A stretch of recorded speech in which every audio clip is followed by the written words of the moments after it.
अचानक रात्रि में गगन विहार करने की इच्छा कैसे हुई? स्वामी, ये करुण स्वर किस दुखी नारी का है? आज तो तुम प्रश्न पर प्रश्न पूछे जा रही हो। क्या हमारे उत्तर की भी प्रतीक्षा नहीं करोगी? पहले अपने पहले प्रश्न का उत्तर तो सुनो। हाँ स्वामी, आज आपको अचानक रात्रि में गगन विहार करने की इच्छा कैसे हुई? तुम्हारी इच्छा पूर्ति के लिए। मेरी इच्छा पूर्ति के लिए? हाँ, तुम ही तो बार बार कहती रहती हो कि कैलाश में बैठे बैठे तुम्हारा मन उबने लगता है। कहती हो या नहीं? कहती हूँ, परंतु रात्रि में गगन विहार के लिए मैंने कभी नहीं कहा। आज रात्रि में गगन विहार करने का एक विशेष उद्देश्य भी। क्या है वो उद्देश्य? ये करुण नारी स्वर सुन रही हूँ। सुन रही हूँ स्वामी, इसीलिए तो आपसे इस विषय में पूछा था। कौन है ये दुखी नारी? तारा मंडल में रहने वाली बुध ग्रह की माता तारा। क्या दुख है इसे? ये बार बार करुण स्वर में आपको क्यों पुकार रही है? उसके हृदय की वेदना है वो पाप जो निरंतर उसके मन में एक कांटे के समान चुभ रहा है। क्या पाप किया है इसने? वो तो तुम्हें कुछ ही समय के पश्चात स्वयं ज्ञात हो जाएगा। इस समय तारा मंडल में रहकर एक साध्वी का जीवन व्यतीत कर रही है।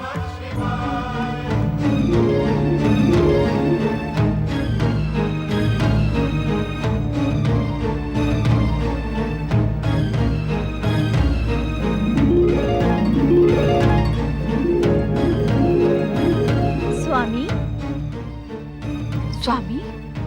अचानक आपके मस्तक से चंद्रदेव अदृश्य क्यों हो गए? उत्तर दे स्वामी, चंद्रदेव ने पहले तो कभी ऐसा नहीं किया था। आज उन्हें क्या हुआ? सब कुछ अभी ज्ञात करने की इच्छुक हो। यदि तुम अपनी दिव्य दृष्टि का उपयोग करोगी तो तुम्हें ज्ञात हो जाएगा कि तारा के पाप का अपराधी चंद्र है। तारा के पाप के अपराधी चंद्रदेव? हाँ, हमारे कोप के भय से चंद्रदेव यहाँ से अदृश्य होकर चंद्रबिंब में जा चुके हैं। चंद्रशेखर शिव अब क्या चंद्र के बिना रहेंगे? नहीं, चंद्रदेव हमारे मस्तक से अधिक समय तक दूर नहीं रह सकते। उन्हें अपने स्थान पर लौटने के लिए विवश होना होगा। अचानक क्या हो गया स्वामी? आप भगवान शिव का शीश छोड़कर यहाँ कैसे चले आए? मुझे भगवान शिव के कोप का भय है रोहिणी। भय? कैसा भय? आपने क्या किया है स्वामी? ये मैं तुम्हें अभी नहीं बता सकता। इस समय तो मुझे तुम्हारे साथ की आवश्यकता है। मैंने जब जब आपका स्मरण किया, आप भगवान शिव का मस्तक छोड़कर मेरे पास कभी नहीं आए। मैं अकेली ही आपके वियोग में तड़पती रही। परंतु आज अचानक ऐसी क्या अनहोनी हो गई स्वामी?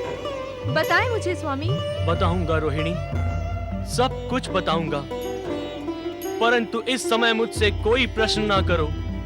शांत रहो रोहिणी, शांत रहो। कुछ मत पूछो, कुछ मत पूछो रोहिणी।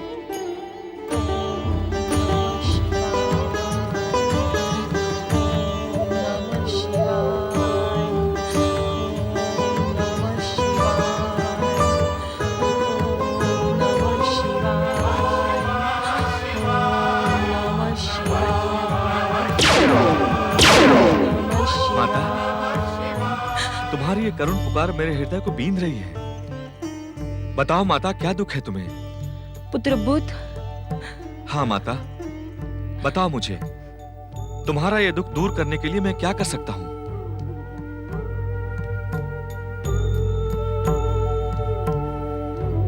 बताओ माता, क्या है तुम्हारी इस वेदना का कारण? मैं तुम्हारे ये आंसू नहीं देख सकता माता। तुम्हें बताना होगा, सब कुछ बताना होगा। यह वेदना मुझे अकेले ही सहनी होगी पुत्र। मैंने जो अक्षम्य अपराध किया है, उसका परिणाम मुझे अकेली भुगतना होगा। इसलिए मैं अकेली अपने पाप का प्रायश्चित करूंगी। बताओ माता, ऐसा कौन सा पाप किया है तुमने? क्या तुम ये रहस्य अपने पुत्र से भी छुपाने की इच्छुक हो? ये ऐसा अपराध है जो कोई माता अपने पुत्र को नहीं बता सकती। मुझे अकेले छोड़ दो पुत्र। यदि करुणामय भगवान शिव शंकर तक मेरी ये पुकार पहुंचेगी तो वह अवश्य ही मेरे अपराध की अग्नि शांत करेंगे। और जब तक ऐसा नहीं होता मुझे इसी प्रकार पश्चाताप की अग्नि में जलते रहना होगा। मैंने पहले भी कई बार तुमसे इस रहस्य को ज्ञात करने का प्रयास किया, परंतु तुम इस विषय में सदा मौन रही। क्या तुम्हें अपने पुत्र की वेदना पर विचार नहीं आता माता? पुत्र जब अपनी माता को वेदना और दुख से विह्वल देखता है तो उसके हृदय पर क्या बीतती है, क्या इसका ध्यान तुम्हें नहीं होता? मुझे बताओ माता, मैं भी तुम्हारे साथ शिव आराधना करते हुए तुम्हारे प्रायश्चित में सहभागी बनूंगा। नहीं पुत्र, प्रायश्चित पाप करने वालों को अकेले ही करना पड़ता है, कोई इसमें सहभागी नहीं हो सकता। आज मैं ये ज्ञात करके ही रहूंगा कि ऐसा कौन सा कांटा है जो तुम्हारे हृदय को निरंतर पीड़ित करता रहता है। आज ये रहस्य तुम्हें बताना ही होगा माता।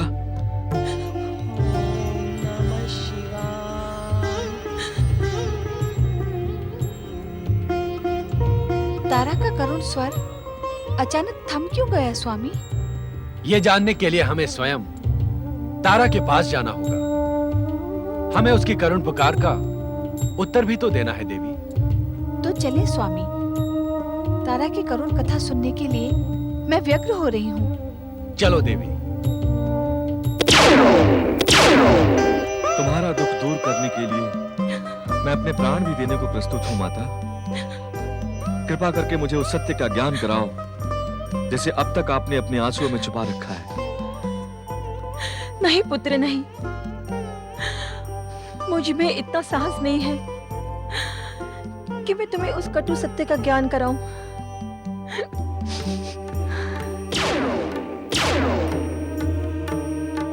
तारा, माता, माता, मुझे इस पाप बंधन से मुक्त करो माता। मैं ये यातना अब और सहन नहीं कर सकती। धैर्य धारण करो देवी तारा, उठो।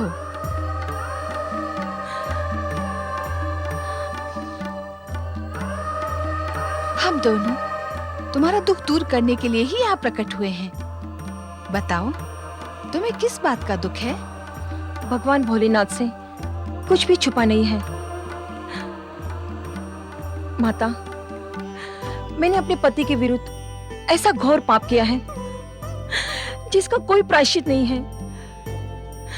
यही पाप मेरे हृदय में कांटे के समान मुझे बार बार पीड़ित करता रहता है। देवी तारा, संसार में ऐसा कोई पाप नहीं जिसके प्रायश्चित का विधान न हो। तुम्हारे इस पाप में तुम अकेली नहीं थी। हमारे द्वारा बार बार रक्षित होने वाले, हमारे शीश की शोभा बढ़ाने वाले चंद्रदेव भी तुम्हारे साथ इस पाप में सम्मिलित थे।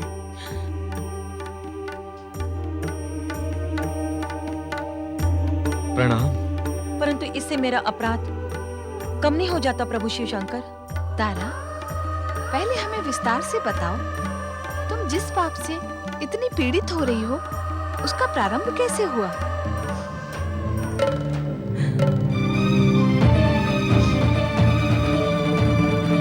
तारा, देवी पार्वती को वो सब कुछ बता दो। पाप को प्रकाशित करने से पाप का अंधेरा कुछ कम हो जाता है, हृदय का भार हल्का हो जाता है। जब अत्रि अनसुया का पुत्र सुकुमार चंद्र मेरे स्वामी बृहस्पति के पास शिक्षा ग्रहण करने आया तो प्रथम दृष्टि में मेरा चंचल मन चंद्र की सौंदर्य की ओर आकर्षित हो गया। चंद्र तो चंचल था ही, और उसका मन भी मेरे रूप में उलझ गया। और ओम नमः शिवाय। ओम नमः शिवाय। प्रणाम गुरुदेव। ओम नमः शिवाय। ओम ओम नमः शिवाय। ओम नमः शिवाय। ओम नमः शिवाय।